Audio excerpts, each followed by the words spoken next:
Namaku Banu, dan kali ini aku ingin berbagi tentang pengalaman yang tak terlupakan saat mendaki Gunung Lembu di Jawa Barat pada tahun 2018. Kala itu, aku memiliki seorang teman perempuan bernama Upi. Kami sudah cukup sering melakukan perjalanan bersama, mulai dari berkemah, mengunjungi curug, hingga mendaki gunung. Kegiatan semacam itu selalu kami lakukan bersama teman-teman lain, sehingga hubungan kami menjadi cukup akrab. Aku masih mengingat bahwa kejadian ini berlangsung pada hari Selasa, meskipun aku lupa bulan apa tepatnya. Hari itu, Upi menghubungiku melalui pesan singkat. Dalam pesannya, ia mengatakan bahwa ia memiliki hari libur pada hari Kamis dan ingin mengajakku mendaki gunung. Ia menyebut bahwa ia sedang ingin pergi mendaki, tetapi belum tahu kemana tujuan pastinya. Aku menyarankan untuk mendaki Gunung Lembu di Purwakarta, karena aku sendiri juga belum pernah ke sana. Upi setuju dengan usulan itu dan memintaku mengatur segalanya. Namun aku sempat mengingatkan bahwa mendaki hanya berdua mungkin kurang menyenangkan, sehingga aku menyarankan agar ia mengajak temannya yang lain. Tak lama setelah itu, Upi kembali menghubungiku dan memberitahu bahwa ada satu temannya yang bersedia ikut, seorang rekan kerja bernama Bang Ali. Ia menambahkan bahwa Bang Ali akan membawa seorang temannya lagi, bernama Bang Yudi. Jadi, kami akan mendaki dalam kelompok kecil yang terdiri dari 4 orang. Aku sendiri belum mengenal kedua orang tersebut, tetapi aku pikir perjalanan ini bisa menjadi kesempatan untuk bertemu orang baru. Kami sepakat untuk berangkat pada hari Rabu setelah Upi selesai bekerja. Upi memberitahuku bahwa ia akan pulang kerja sekitar pukul 11 siang karena ia tengah mendapat jadwal shift tengah. Kami pun merencanakan untuk naik kereta menuju Purwakarta yang berangkat dari stasiun Kemayoran pada pukul 5 sore. Aku berangkat dari rumah lebih awal, sekitar pukul 4 sore, dan tiba di stasiun sebelum pukul 5. Namun, saat itu Upi belum juga tiba. Aku bertemu dengan Bang Ali dan Bang Yudi di stasiun, dan mereka menjelaskan bahwa mereka tidak datang bersama Upi karena bekerja di divisi yang berbeda. Kami mulai merasa khawatir karena waktu semakin mendekati keberangkatan kereta, tetapi Upi belum juga memberikan kabar. Aku mencoba menghubunginya melalui telepon dan pesan singkat, tetapi tidak ada respons. Kereta pun akhirnya berangkat tepat pukul 5, dan kami terpaksa membiarkannya pergi tanpa Upi. Sementara itu, aku terus mencoba menghubunginya. Sekitar pukul setengah 5 sore, Upi akhirnya menelponku. Ia meminta maaf karena tugasnya di tempat kerja tiba-tiba bertambah, sehingga ia tidak bisa meninggalkan kantor tepat waktu. Upi bertanya, apakah masih ada kereta yang menuju Purwakarta? Aku menjelaskan bahwa tidak ada lagi kereta langsung, tetapi ada kereta yang menuju Cikampek pada pukul 7 malam. Ia meminta aku untuk tetap berangkat bersama Bang Ali dan Bang Yudi, lalu berjanji akan menyusul ke Cikampek setelah selesai bekerja. Meskipun awalnya ragu, aku memutuskan untuk mengikuti saran Upi. Aku pun membeli 4 tiket kereta untuk berjaga-jaga, khawatir jika Upi datang terlambat dan tidak sempat membeli tiket sendiri. Kami tiba di Cikampek sekitar pukul setengah 10 malam dan langsung mencari tempat untuk beristirahat.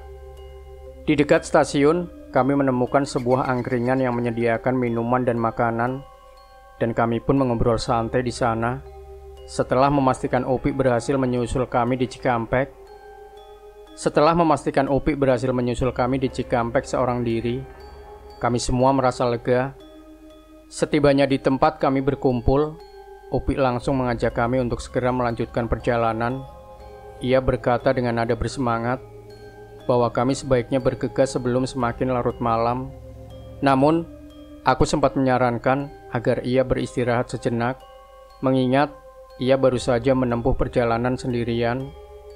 Aku juga mengatakan bahwa tidak apa-apa jika kami tiba di lokasi tujuan sedikit lebih malam, karena perjalanan ke Gunung Lembu tetap akan dilakukan sesuai rencana.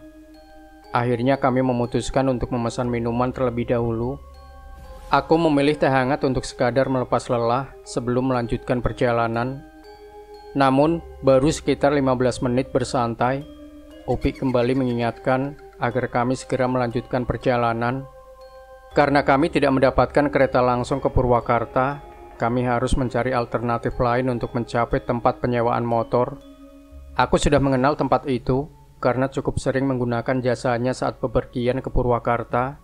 Dengan menggunakan layanan transportasi daring, kami akhirnya tiba di rumah penyewaan motor tersebut. Di tempat penyewaan kami menyewa 2 motor matic untuk membawa kami menuju base camp. Sebelum benar-benar memulai perjalanan, kami berhenti sejenak di sebuah minimarket untuk melengkapi kebutuhan logistik. Mengingat waktu sudah menunjukkan hampir pukul 10 malam, aku merasa bahwa tidak banyak warung yang masih buka di sekitar jalur pendakian. Aku khawatir jika kami tidak mempersiapkan kebutuhan air dan makanan ringan di sini, kami akan kesulitan mendapatkannya di tempat tujuan nanti. Saat sedang memasukkan perlengkapan ke dalam carrier milik Bang Ali, sebuah perasaan ganjil mulai muncul. Indomaret tempat kami berhenti berada di pinggir jalan besar yang menghubungkan Purwakarta dengan daerah lain di Jawa Barat, seperti Subang. Jalan tersebut cukup lebar, dengan 2 jalur yang dipenuhi truk besar, kendaraan kontainer, dan mobil sampah yang terus melintas, meskipun sudah larut malam. Ketika aku sedang sibuk menata barang-barang, mataku menangkap sosok seorang kakek di seberang jalan. Kakek itu berdiri mematung, memperhatikan kami dengan pandangan yang sulit dijelaskan. Posisi tubuh dan arah pandangannya menghadap langsung ke arah kami, membuatku yakin bahwa ia sedang memperhatikan kami. Penampilan kakek itu tidak terlalu mencolok, tubuhnya kecil sedikit bungkuk dengan pakaian yang tampak usang. Kumis dan janggutnya tebal nyaris menyatu, memberikan kesan yang agak menyeramkan. Ia memegang sebuah tongkat, sementara celananya hanya sepanjang 3/4. Meskipun penampilannya cukup aneh, aku tidak terlalu mempedulikannya dan kembali fokus pada barang-barang yang sedang kuatur. Namun, setiap kali aku melirik kembali ke arah kakek itu, ia masih berdiri di tempat yang sama, tidak bergerak sedikit pun. Ketika aku hendak menghampirinya untuk menawarkan bantuan menyeberang jalan, aku terkejut karena sosok itu sudah menghilang. Aku mencari-cari di sekitar, tetapi tidak menemukannya sama sekali. Posisi kakek itu sebelumnya berada di dekat area kebun kelapa, dan di sekitar tempat itu tidak ada kendaraan atau tempat yang bisa digunakan untuk bersembunyi. Ketika Upik bertanya apa yang sedang kulakukan, aku hanya menjawab bahwa tidak ada apa-apa. Kami akhirnya melanjutkan perjalanan menuju base camp. Jalur menuju Gunung Lembu yang kami pilih juga merupakan jalur yang biasa digunakan untuk mendaki Gunung Bongkok. Di tengah perjalanan, kami melewati sebuah rel kereta yang suasananya sangat sepi. Biasanya ada penjaga di pos rel ini, tetapi kali ini tidak ada siapapun. Kami hanya melihat seorang bapak berdiri di tengah jalan. Ketika aku menyapanya dengan sopan, ia hanya mengangguk pelan. Keberadaannya terasa aneh, tetapi kami memutuskan untuk terus berjalan. Semakin jauh kami melaju, suasana semakin sunyi. Jalan yang biasanya dilewati oleh kendaraan atau aktivitas warga mendadak terasa kosong. Biasanya ada orang-orang yang duduk di pos ronda atau di depan rumah mereka, tetapi malam itu tidak ada satupun aktivitas seperti itu. Meskipun rumah-rumah warga masih tampak terang dengan lampu yang menyala, jalanan tetap sepi. Bahkan tidak ada satupun motor yang melintas. Hal ini membuat kami merasa janggal, mengingat biasanya, meski malam pasti ada kendaraan yang berlalu lalang. Kami terus melaju berempat dengan motor, mencoba mengabaikan rasa ganjil yang mulai muncul. Setelah beberapa waktu, kami menemukan satu warung kecil yang masih buka. Keadaan warung itu cukup mengejutkan, mengingat sepinya daerah sekitar. Aku teringat bahwa aku belum membeli tolak angin, jadi aku memutuskan untuk berhenti dan membeli beberapa barang kecil lainnya. Setelah berbelanja, kami melanjutkan perjalanan hingga tiba di sebuah percabangan jalan. Jalur ke kiri menuju Gunung Bongkok, sementara jalur ke kanan adalah arah menuju Gunung Lembu. Mengikuti petunjuk pada peta, kami memilih jalan ke kanan dan terus melaju. Semakin jauh kami melaju, rumah-rumah warga mulai jarang terlihat, hingga akhirnya hilang sama sekali, digantikan oleh hutan bambu yang lebat. Jalanan menjadi gelap gulita, hanya diterangi oleh lampu motor yang kami bawa. Perjalanan terasa lebih lama dari biasanya, padahal aku yakin jaraknya tidak sejauh itu. Sekitar 15 menit melintasi hutan bambu, aku melihat dari kejauhan sebuah cahaya lampu kuning yang remang. Aku menduga ada seseorang berjualan di tengah hutan ini. Aku yang berboncengan dengan Upi memutuskan untuk berhenti lebih dulu sebelum benar-benar sampai ke lapak tersebut. Namun, saat aku melihat lebih jelas, aku tertegun. Orang yang menjual buah di lapak itu adalah bapak-bapak yang sebelumnya aku lihat berdiri di dekat rel kereta. Sosoknya sama persis dengan postur dan wajah yang tidak mungkin kulupakan. Perasaan tidak nyaman mulai muncul, tetapi aku memilih untuk diam karena 3 teman lainnya tidak bereaksi apa-apa. Lapak itu sederhana, hanya berupa meja kayu sepanjang 2 meter dengan atap dari daun kelapa yang terkesan sangat kuno. Buah-buahan yang dijual di sana terdiri dari semangka, buah naga, ubi, singkong, dan pisang. Pisangnya masih hijau, seolah baru saja dipetik. Aku berpikir bahwa barang dagangan ini mungkin hasil kebun pribadi bapak itu. Upi memutuskan untuk membeli 1 buah semangka dan 2 buah naga. Ketika ia bertanya harga buah-buahan itu, bapak tersebut tidak memberikan jawaban. Upi mengulang pertanyaannya, tetapi tidak ada respons. Situasi ini mulai membuatku gelisah, tetapi aku tetap berusaha bersikap wajar. Upi akhirnya mengeluarkan uang Rp20.000 dan menyerahkannya kepada si bapak. Bapak itu menerima uangnya, memberikan buah yang dipesan, tetapi tidak mengucapkan sepatah kata pun. Ia hanya diam setelah transaksi selesai. Upi tampak bingung, tetapi ia menganggap bahwa jika ada kekurangan atau kelebihan uang, bapak itu pasti akan mengatakan sesuatu. Namun, karena tidak ada reaksi, kami menganggap semuanya sudah selesai. Aku terus memikirkan keanehan ini.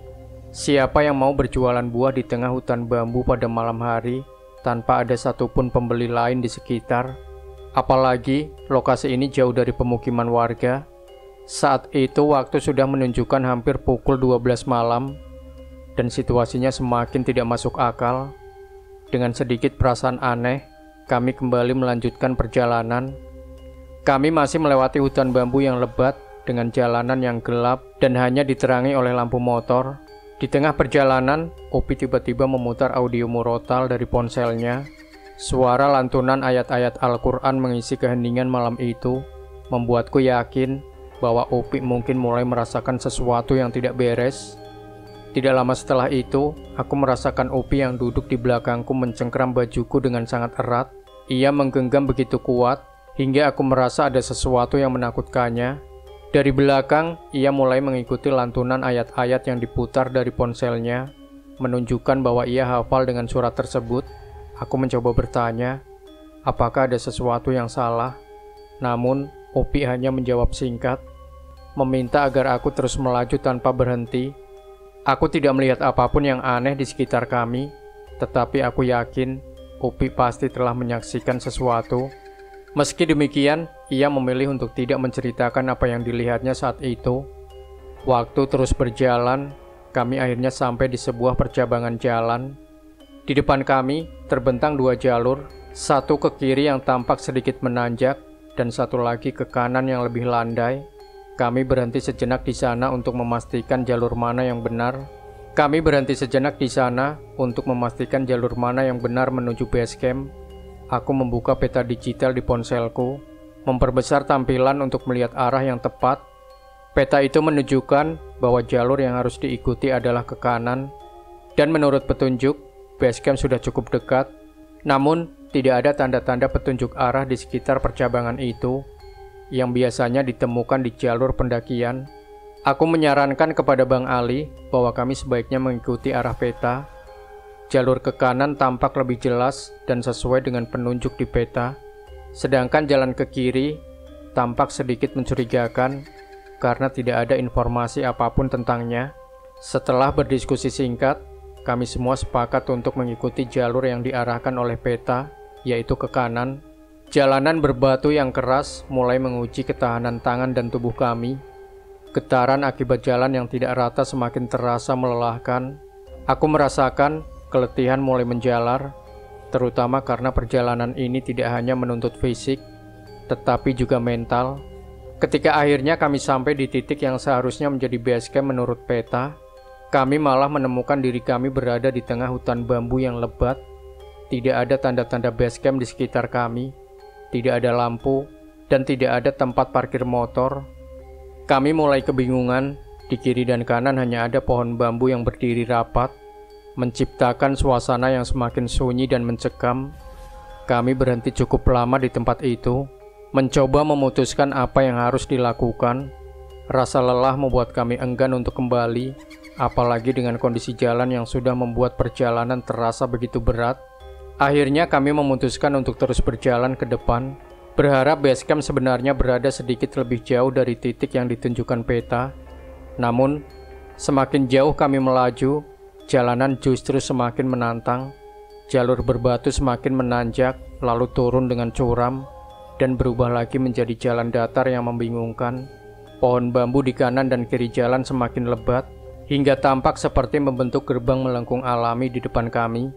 Meski rasa takut mulai menghampiri, kami tidak punya pilihan lain selain terus melaju. Keputusan untuk maju membuat kami melintasi gerbang bambu itu.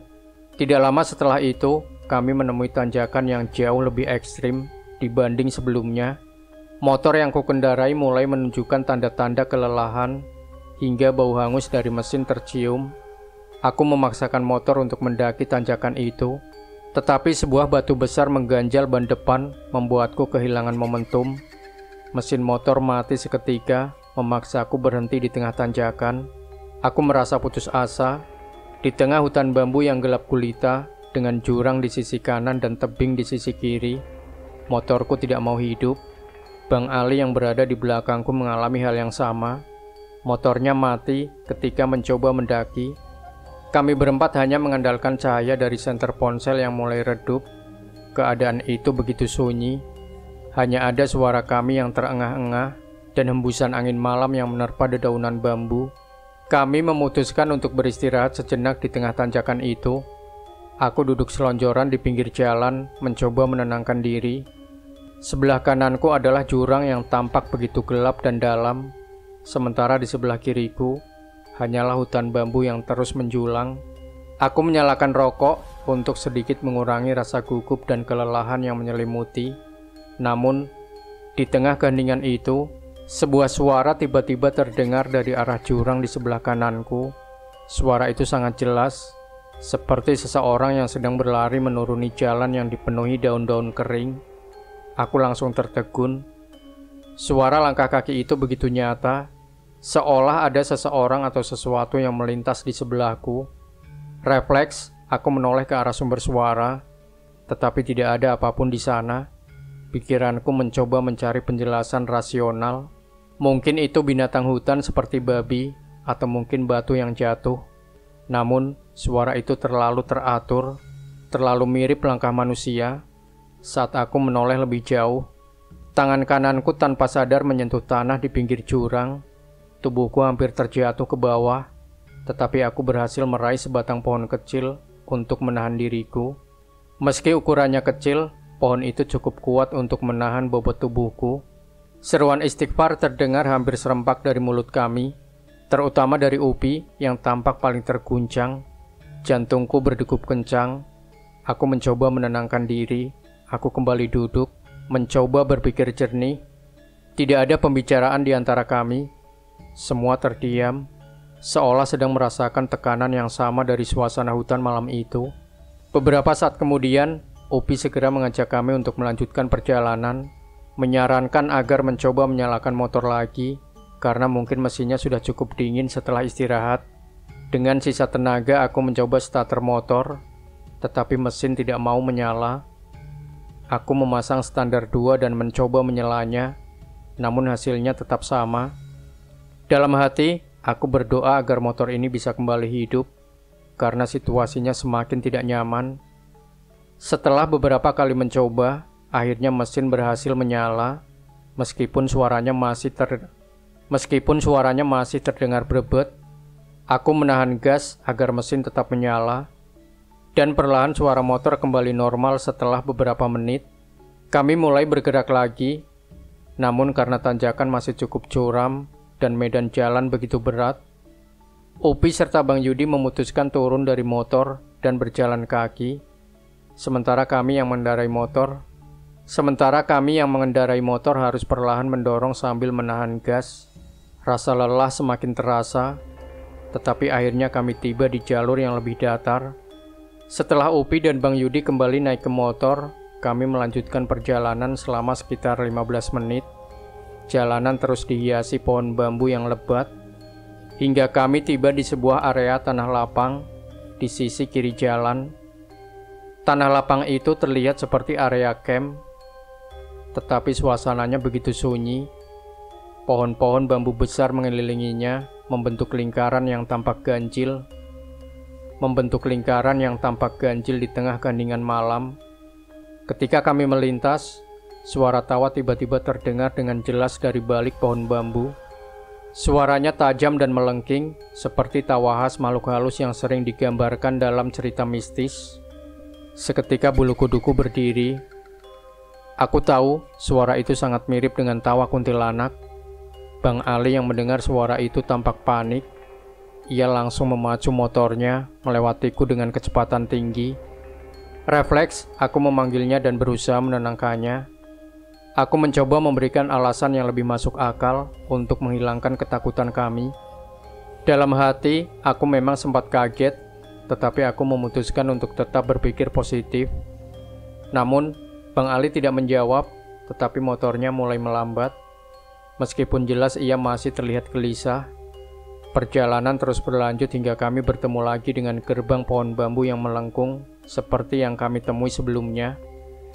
Bang Ali menghentikan motornya di depan gerbang itu, seolah memberi isyarat agar aku yang maju lebih dulu. Aku mengangguk dan melanjutkan perjalanan dengan hati-hati. Gerbang bambu itu tampak begitu besar, seperti pintu masuk ke sebuah dunia yang berbeda.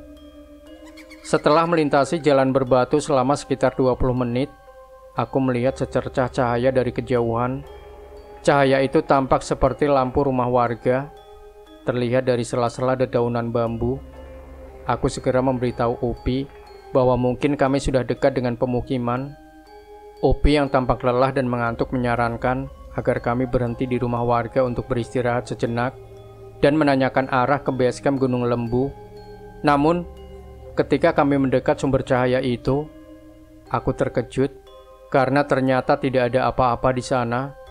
Cahaya yang tadi terlihat begitu nyata, kini hilang begitu saja, meninggalkan kami dalam kebingungan. Aku mencoba menguatkan hati dan menyarankan untuk terus berjalan, berharap ada penjelasan di depan. Beberapa menit kemudian, kami kembali melihat cahaya serupa, kali ini dari arah kanan jalan.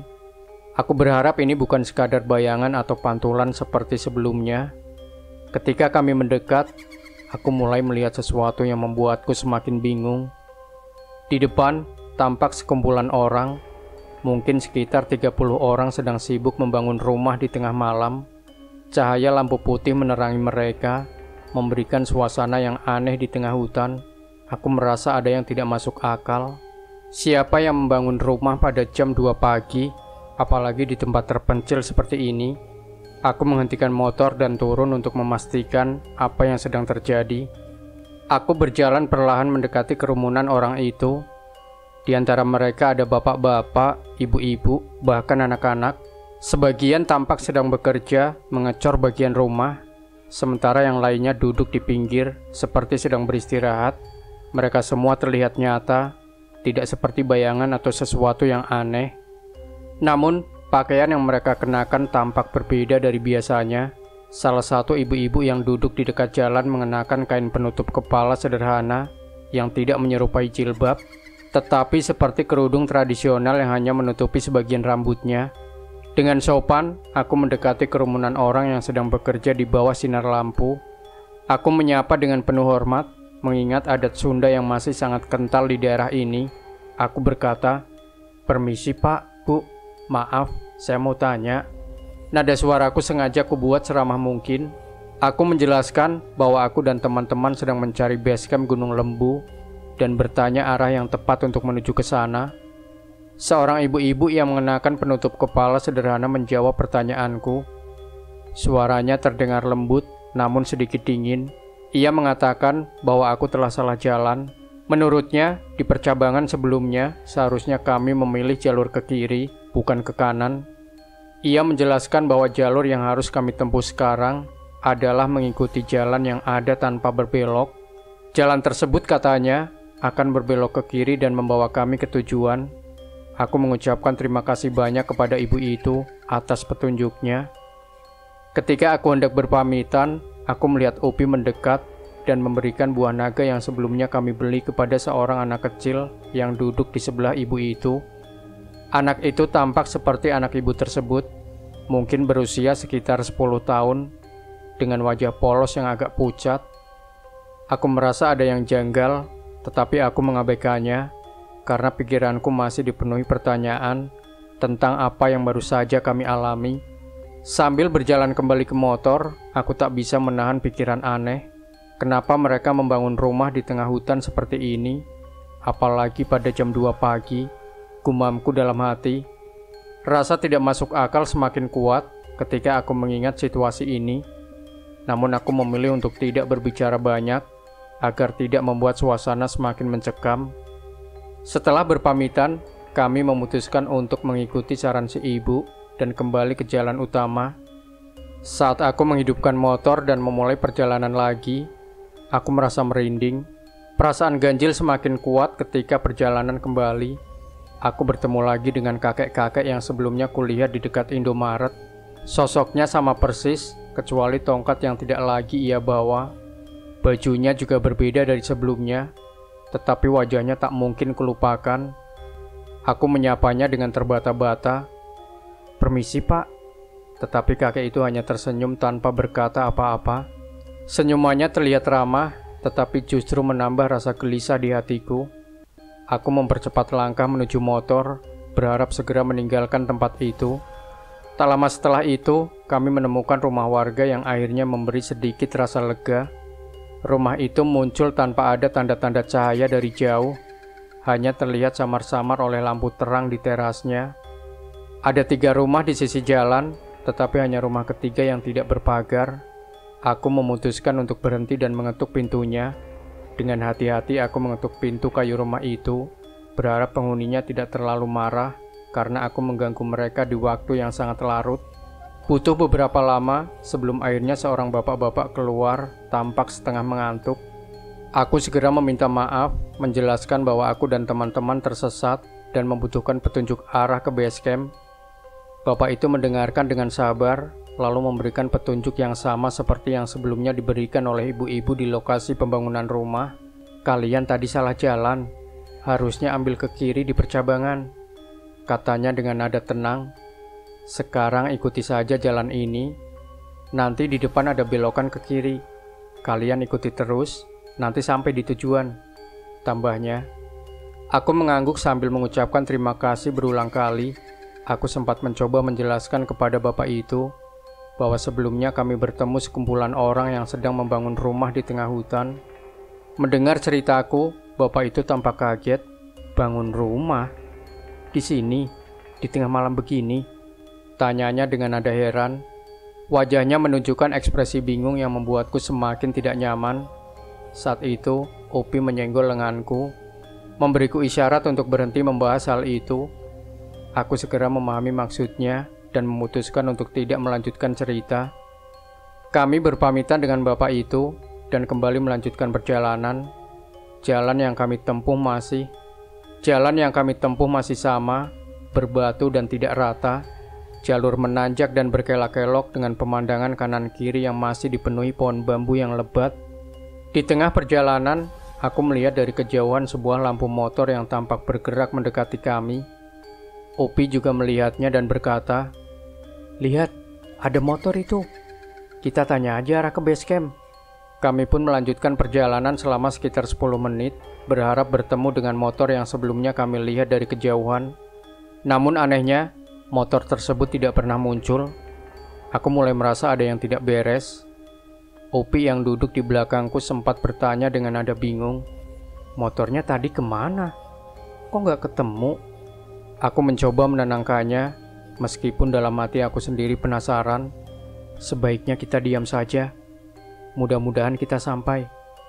Kita banyak-banyak doa saja," Jawabku sambil terus mengamati kanan dan kiri jalan.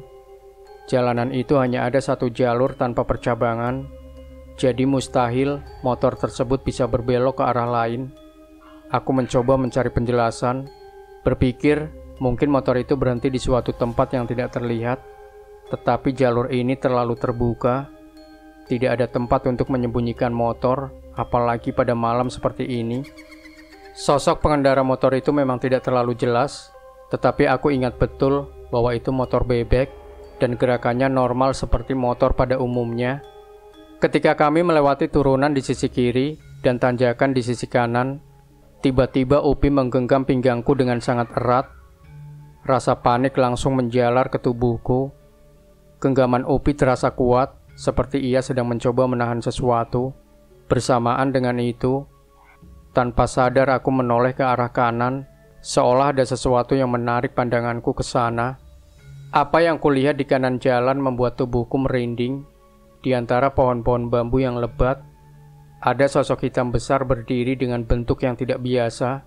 Sosok itu lurus, menjulang tinggi, hampir menyamai tinggi pohon bambu di sekitarnya. Tingginya mungkin sekitar 4 atau 5 meter. Bentuknya mengingatkanku pada pocong, tetapi warnanya hitam pekat, bukan putih seperti yang biasa digambarkan.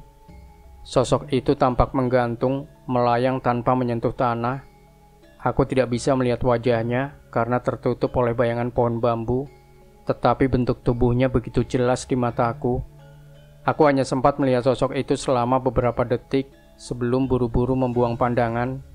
"Kita baca doa terus," kataku kepada Upi dengan suara gemetar. Dari belakang, aku mendengar Upi mulai beristighfar pelan-pelan. Suara doanya lirih, tetapi cukup untuk kudengar. Aku memutuskan untuk tidak membicarakan apa yang baru saja kulihat, meskipun aku yakin Upi juga menyaksikan hal yang sama. Kami melanjutkan perjalanan dengan hati yang penuh waspada. Tidak lama setelah itu, kami sampai di percabangan jalan seperti yang dijelaskan oleh bapak-bapak di rumah tadi. Aku membelokkan motor ke kiri, dan suasana jalan itu perlahan berubah. Kanan kiri jalan mulai terlihat rumah-rumah warga dengan lampu yang menerangi pekarangan mereka. Rasanya seperti menemukan oase setelah melewati kegelapan hutan bambu yang mencekam. Kami akhirnya tiba di base camp Gunung Lembu sekitar pukul 3:30 pagi. Perjalanan yang dimulai sejak malam terasa seperti berlangsung selamanya, penuh dengan kejadian aneh yang sulit dijelaskan. Setelah memarkir motor dan melakukan registrasi, kami segera beristirahat. Bang Ali dan Bang Yudi pergi ke toilet, sementara Upi duduk terdiam, tampak masih terguncang oleh perjalanan tadi. Aku yang masih penasaran mencoba bertanya kepada penjaga base camp tentang kebiasaan warga setempat. Dengan nada hati-hati aku bertanya, "Maaf Pak, saya mau nanya, warga di sini pernah ada yang bangun rumah tengah malam?" Penjaga base camp terlihat bingung mendengar pertanyaanku. Bangun rumah di tengah malam? Sepertinya nggak mungkin. Warga di sini juga pasti nggak mau bangun rumah tengah malam. Ya, aneh saja kalau ada orang yang mau seperti itu, jawabnya. Mendengar jawaban itu, aku merasa tubuhku melemas. Ingatanku kembali ke kerumunan orang yang kami temui di hutan bambu tadi. Sosok-sosok itu begitu nyata dengan aktivitas yang tampak normal, tetapi semuanya kini terasa ganjil. Upi yang duduk di sebelahku mencolek lenganku, memberiku isyarat untuk tidak membahas lebih jauh. Aku memahami maksudnya dan memutuskan untuk mengakhiri pembicaraan. Sekitar pukul 4 pagi, kami mulai mendaki. Jalur pendakian Gunung Lembu ternyata jauh dari bayanganku. Jalanan tanah liat yang kami lewati licin seperti habis diguyur hujan, meskipun tidak ada hujan sama sekali selama perjalanan kami. Jalur itu tidak memiliki tumpuan seperti batu atau akar pohon, sehingga setiap langkah terasa sulit. Aku mencoba mencari pegangan di sisi kanan jalan, tetapi jalur yang kupilih ternyata buntu. Aku harus kembali turun untuk mencari jalan yang benar. Setelah beberapa menit mencari-cari, akhirnya aku menemukan jalur pendakian yang tepat. Jalur itu tidak terlalu jauh dari titik terakhir kami tersesat. Dengan perlahan kami mulai mendaki, dan sekitar 20 menit kemudian, kami sampai di area perkemahan yang terdiri dari 3 saung. Aku tidak sempat bertanya kepada penjaga basecamp sebelumnya, apakah puncaknya bisa digunakan untuk berkemah, tetapi aku tetap membawa tenda untuk berjaga-jaga. Saung-saung itu tampak kosong, kemungkinan besar memang disediakan untuk tempat istirahat para pendaki. Melihat kondisi kami yang benar-benar lelah, aku mengusulkan untuk beristirahat di sini saja. Awalnya rencana kami adalah mendirikan tenda di puncak, tetapi dengan tenaga yang sudah terkuras habis, aku tidak ingin memaksakan diri atau teman-teman lainnya. Semua setuju untuk istirahat di tempat itu. Kami memutuskan untuk tidak membuka tenda karena saung sudah cukup memadai untuk sekadar melepas lelah. Tidak ada penerangan sama sekali di area tersebut, hanya lampu headlamp yang kami bawa. Aku mulai menyiapkan kompor kecil untuk memasak makanan instan, sekadar mengisi perut yang sudah kosong. Namun posisi dudukku saat itu agak mengganggu pikiranku. Aku duduk membelakangi saung kedua, sementara Bang Ali, Bang Yudi, dan Upi duduk menghadapku. Ketika aku sibuk dengan masakan, dari sudut mataku aku melihat sesuatu di saung kedua. Sosok hitam terlihat berada di sana. Aku tidak bisa memastikan apa itu, tetapi bentuknya seperti bayangan pekat yang tidak bergerak. Seketika aku merasa tidak nyaman. Tanpa banyak bicara, aku berdiri dan pindah posisi ke samping Upi. Bang Ali juga ikut berdiri, membuatku semakin yakin bahwa ia melihat hal yang sama. Aku memilih tempat duduk sedemikian rupa, sehingga Upi menutupi pandanganku ke arah saung kedua. Dengan begitu, aku tidak perlu melihat sosok itu lagi, bahkan dari ujung mataku. Untuk mencairkan suasana, Bang Ali memutar musik dari ponselnya. Suara musik yang mengalun membuat suasana sedikit lebih ringan, meskipun bayangan sosok di saung kedua masih menghantui pikiranku. Tidak lama kemudian, suara adzan subuh terdengar. Aku ingin melaksanakan sholat, tetapi air yang kami bawa sangat terbatas. Setelah masakan selesai, jam sudah menunjukkan pukul 5 pagi. Teman-temanku yang kelelahan mulai tertidur di saung pertama. Karena saung itu cukup sempit, mereka tidur dengan posisi duduk. Kaki mereka dibiarkan menggantung di ujung lantai saung. Aku yang merasa tidak nyaman tidur di saung kedua, memilih untuk memasang hemok di antara dua pohon yang tidak jauh dari saung. Setelah hemok terpasang, aku mencoba beristirahat. Namun, saat aku mulai memejamkan mata, hemokku tiba-tiba bergoyang. Awalnya aku pikir itu hanya angin, tetapi bayangannya terlalu kuat. Ketika aku membuka penutup hemok, aku terkejut melihat Upi yang sedang menggoyangkannya. "Kamu lagi apa? Sebaiknya kamu tidur. Aku juga mau istirahat," kataku dengan nada sedikit kesal. Upi tidak menjawab apa-apa, hanya diam sambil terus menggoyangkan hemokku. Aku mencoba mengabaikannya dan kembali memejamkan mata. Anehnya, goyangan itu membuatku merasa nyaman, hingga akhirnya aku tertidur pulas. Beberapa lama kemudian aku terbangun ketika Bang Ali memanggilku. "Ayo kita ke puncak," katanya. Aku melihat jam di tanganku. Waktu sudah menunjukkan pukul 7:30 pagi. Dengan cepat aku bangun dan mulai bersiap-siap. Namun ada sesuatu yang mengganggu pikiranku. Sebelum melanjutkan perjalanan, aku langsung bertanya kepada Upi, "Kenapa tadi kamu menggoyang-goyang hemokku?" Upi menatapku dengan bingung. "Apaan sih? Aku dari tadi tidur," jawabnya dengan nada serius. Perkataannya membuatku tertegun. "Tapi jelas itu kamu yang lagi menggoyang hemokku," jawabku dengan nada tak percaya. Upi hanya menggeleng, terlihat kesal karena aku terus mendesaknya. Ia meminta agar kami tidak membahas hal itu lagi, terutama karena suasana sudah mulai terang. Namun dalam hatiku, aku tahu ada sesuatu yang tidak beres. Aku mencoba menenangkan diri dengan meyakinkan bahwa mungkin itu hanya efek lelah, tetapi kejadian itu tetap menghantui pikiranku sepanjang perjalanan menuju puncak. Aku sempat berpikir bahwa pengalaman horor kami berakhir di situ, tetapi ternyata perjalanan masih menyimpan kejadian-kejadian aneh lainnya. Perjalanan menuju puncak Gunung Lembu terasa sangat sepi. Tidak ada pendaki lain yang kami temui di sepanjang jalan. Mungkin karena kami mendaki pada hari Selasa. Suasana sunyi itu memberikan kesan tersendiri, seperti gunung ini hanya milik kami berempat. Ketika akhirnya tiba di puncak, pemandangan yang kami temui cukup mengecewakan. Puncaknya tertutup oleh pepohonan lebat, mirip dengan puncak Gunung Salak yang tidak memiliki pemandangan terbuka. Kami tetap mencoba menikmati momen tersebut dengan berfoto bersama di sekitar area puncak. Setelah puas berfoto, kami menyadari ada sebuah warung di area yang sedikit lebih rendah dari puncak. Kami turun ke arah warung itu dengan harapan bisa membeli sesuatu, tetapi ternyata warung itu tutup. Melihat kondisi pagi itu yang masih sekitar pukul 9 atau 10, kami berpikir mungkin pemilik warung tidak membuka usahanya karena hari biasa yang sepi pendaki. Kami duduk di bangku kayu di depan warung tersebut, mengobrol sambil bercanda. Meskipun kelelahan, suasana pagi itu cukup menyenangkan. Namun tiba-tiba, suasana berubah drastis ketika dari dalam warung terdengar suara gebrakan keras di pintu. Suara itu begitu nyata dan keras, membuat kami semua terkejut. Kami saling berpandangan, bingung dengan apa yang baru saja terjadi. "Ayo, kita pindah aja. Mungkin kita berisik," kata Upi mencoba menenangkan suasana.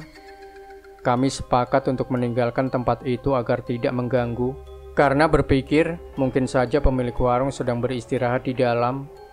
Namun, ketika aku melangkah paling belakang, mataku tertuju pada pintu warung tersebut. Aku tertegun sejenak. Pintu itu ternyata digembok dari luar. Gemboknya besar dan terlihat kokoh. Dalam hati aku berpikir, jika pintu digembok dari luar, siapa yang tadi menggedor pintu dengan begitu keras? Rasa takut mulai menjalar, tetapi aku memilih diam dan tidak memberitahu teman-teman tentang apa yang baru saja kulihat. Kami segera meninggalkan tempat itu dan melanjutkan perjalanan turun. Di tengah perjalanan, kami sampai di percabangan jalan yang semalam kami lewati. Ternyata jarak dari percabangan itu ke base camp hanya sekitar 10 menit saja. Aku berhenti di situ dan menunjuk ke sebuah banner besar yang jelas terlihat di siang hari. Banner itu menunjukkan petunjuk arah ke base camp Gunung Lembu. "Lihat itu, ada banner penunjuk arah," kataku sambil menunjuk. Upi yang melihat banner itu hanya bisa menghela nafas panjang. "Gila ya, semalam aku nggak lihat banner itu sama sekali. Kamu lihat nggak semalam?" tanyanya. Bang Ali dan Bang Yudi pun mengiyakan semalam tidak melihat banner itu. Padahal kami sempat berhenti di percabangan itu untuk mencari petunjuk arah, tetapi tidak menemukan apa-apa. Kini petunjuk itu terlihat sangat jelas. Aku hanya bisa menggelengkan kepala, serasa ada yang tidak wajar dengan perjalanan kami semalam. Banner itu seharusnya sudah ada sejak awal, tetapi entah bagaimana kami tidak melihatnya saat itu. Perjalanan turun terasa lebih ringan, meskipun pengalaman semalam masih membekas di pikiran kami. Di kereta, semua cerita yang kami alami mulai diceritakan satu persatu. Bang Ali yang mulai membuka pembicaraan. "Menurutmu, yang bangun rumah di hutan itu siapa?" Aku hanya bisa mengangkat bahu. "Aku juga tidak tahu, Bang. Tapi jelas-jelas kita semua melihat itu kan?" jawabku. Upi pun menimpali. "Tapi kenapa mereka bangun rumah jam 2 pagi di tengah hutan?" Itu yang membuatku nggak habis pikir. Percakapan berlanjut ke pengalaman-pengalaman lain yang kami alami. Sosok motor misterius yang tidak pernah kami temui kembali. Sosok hitam besar di hutan bambu. Hingga pintu warung yang digedor, padahal digembok dari luar. Upi akhirnya bertanya langsung padaku, "Yang di sebelah kanan tadi malam, yang hitam besar, menurutmu apa itu?" Aku terdiam sejenak sebelum menjawab. Aku juga bingung.